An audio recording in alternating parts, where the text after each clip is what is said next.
ताकतवर हमेशा ये समझता है कि उसके पास जितनी ताकत है सामने वाले के पास बिल्कुल भी नहीं है, लेकिन वो भूल जाते हैं कि आज की तारीख में किसी को भी कमजोर नहीं मानना चाहिए। आज की तारीख में चाहे कितना ही बड़ा ताकतवर क्यों ना हो, जब भी संविधान की चक्की में वो पिसता है तो बहुत आसानी से धराशायी हो जाता है। इसका बहुत बड़े बड़े उदाहरण हैं जिनके सामने, बड़े ताकतवर लोगों के सामने भी छोटे से लोगों ने धराशायी उनको कर दिया। राम रहीम, आसाराम जैसे कई बड़े नाम हैं। लेकिन इसी बीच इस वक्त सबसे ज़्यादा सुर्खियों में है बागेश्वर धाम, छतरपुर वाले। छतरपुर के अंदर एक बागेश्वर धाम है और इस बागेश्वर धाम के जो पंडित है वो धीरेन्द्र शास्त्री हैं। उनके भाई शालिग्राम ने पिछले दिनों एक दलित समुदाय की पीड़ित बच्ची की शादी के अंदर जाकर देसी कट्टा लहराना, गाली गलौज करना, इस तरीके का कांड किया था, जिसके बाद पूरे देश भर में काफ़ी ज़्यादा आलोचना भी बागेश्वर धाम वाले बाबा की हुई थी। और उसके बाद बागेश्वर वाले बाबा ने साफ कहा कि मेरा भाई हो या कोई और, हर बात को बागेश्वर वाली धाम से ना जोड़ा जाए।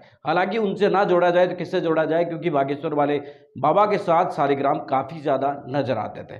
तो ऐसे में फिर भीम आर्मी के प्रमुख आज़ाद समाज पार्टी के अध्यक्ष चंद्रशेखर आज़ाद ने उनको गिरफ्तारी के लिए 48 घंटे का अल्टीमेटम दिया था। 48 घंटे में जब गिरफ्तार नहीं हुए तो चंद्रशेखर ने कॉल किया कि 17 तारीख को यानी 17 मार्च को एक बड़ी जनसभा वो करेंगे और 17 तारीख से पहले ही उन शालिग्राम को गिरफ्तार किया गया, उसे जमानत मिली और तुरंत ही आपको बता दें कि रिहा कर दिया गया। इस मामले को लेकर चंद्रशेखर आज़ाद के द्वारा कल जब एक तरीके से देखें तो मार्च के अंदर 17 मार्च को उन्होंने जब रैली की तो रैली के साथ साथ ही उन्होंने एक और बड़ा ऐलान कर दिया। उन्होंने कहा कि कुछ गंभीर धाराएं अगर इस केस में नहीं जोड़ी गई, जो धाराएं नहीं जोड़ी गई है, चाहे वो अवैध हथियार का मामला हो, फायरिंग का मामला हो, इस तरीके की कई सारी धाराएं हैं वो जोड़ी जानी इस केस में बाकी है। अगर ऐसी धाराओं को इस मामले में नहीं जोड़ा जाता है तो फिर भीम आर्मी कलेक्ट्रेट पर प्रदर्शन करेगी और फिर से जमीन पर उतर सकती है। ये आपको बता दें कि अपने आप में बहुत बड़ी बात है कि छतरपुर वाले बागेश्वर बाबा के भाई शालिग्राम के चंद्रशेखर आज़ाद हाथ धोकर पीछे पड़ गए हैं कि जब तक उसे सही मायने में कानूनी कार्रवाई नहीं मिलती है, सजा नहीं मिलती है, तब तक भीम आर्मी आज़ाद समाज पार्टी उसका पीछा बिल्कुल भी नहीं छोड़ेगी। फिर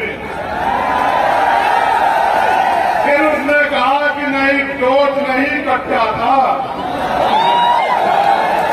फिर उसने कहा कि नहीं, पाखंडी को जेल में होना चाहिए।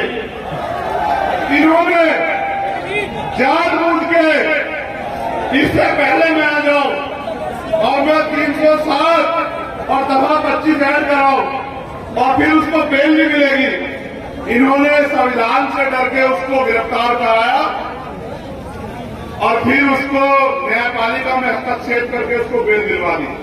और लोग कहते हैं कि SC/ST का मुकदमा, कहा था SC/ST का मुकदमा, उसको तो बेल मिल गई। एक आदमी पूरे समुदाय का अपमान करे, ये चाचा खड़े हैं उनके, एक आदमी पूरे समुदाय को गाली दे, मेरे हाथ बांध रखे संविधान में, याद रखना।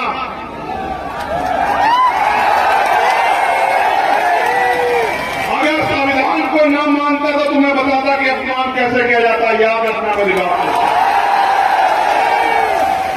बाबा साहब अम्बेडकर का खून हूं, संविधान को मानता हूं, इसलिए मैंने कहा कि संवैधानिक रूप से लड़ेंगे।